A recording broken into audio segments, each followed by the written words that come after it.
মাত্র 130 টাকায় রেস্টুরেন্টে বসে ভরপুর খাওয়া দাওয়া। হ্যাঁ, ঠিকই শুনেছেন। আজকের ভিডিওতে দেখাবো কিভাবে কম টাকায় সুস্বাদু খাবার উপভোগ করলাম, তাও আবার রেস্টুরেন্টে মনোরম পরিবেশে বসেই। তো খাবারের মান কেমন ছিল, লোকেশন কোথায়, কি কি আইটেম পাওয়া যায়, এই সবকিছু জানতে পুরো ভিডিওর সাথেই থাকুন।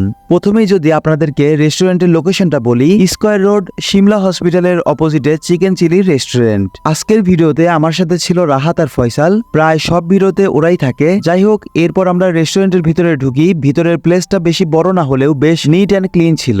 আর ভিতরের ইন্টেরিয়র বলতে হালকা লাইটিং এর কাজ, তবে ছোট প্লেস অনুযায়ী সুন্দর লাগছিল। ফার্স্টেই আমরা টেবিলে বসে মেনু কার্ড দেখছিলাম। এখানে বিভিন্ন রকমের ফুড আইটেম ছিল, তবে প্রায় সব আইটেমই বাজেট ফ্রেন্ডলি।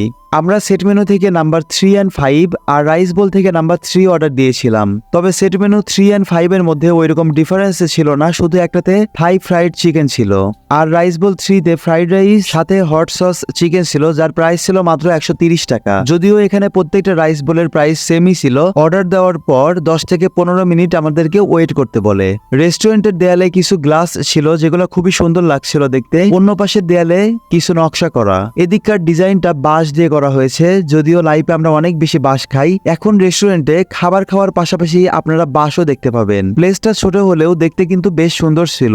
ওয়েট করতে করতে আমাদের হট সস রাইস বোলটা সার্ভ করে দেয়। রাইস বোলে রাইসের কোয়ান্টিটি ভালোই মনে হচ্ছিল, কিন্তু আমরা ওয়েট করছিলাম বাকি আইটেমগুলোও আসার জন্য।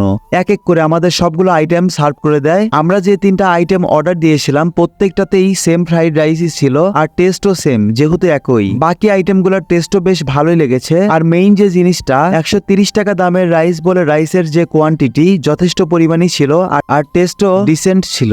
Overall it's a big deal. একজনের অনায়াসে পেট ভরে যাবে। আপনারাও এসে ট্রাই করতে পারেন, ভালো লাগবে। বাজেট ফ্রেন্ডলি, নিরিবিলি পরিবেশে সবকিছু মিলিয়ে চিকেন চিলি রেস্টুরেন্টটা ওভারঅল ভালো লেগেছে। আজকের ভিডিও এ পর্যন্তই। পরবর্তী ভিডিওতে আবার দেখা হবে। সে পর্যন্ত সবাই ভালো থাকবেন, সুস্থ থাকবেন। আল্লাহ হাফেজ।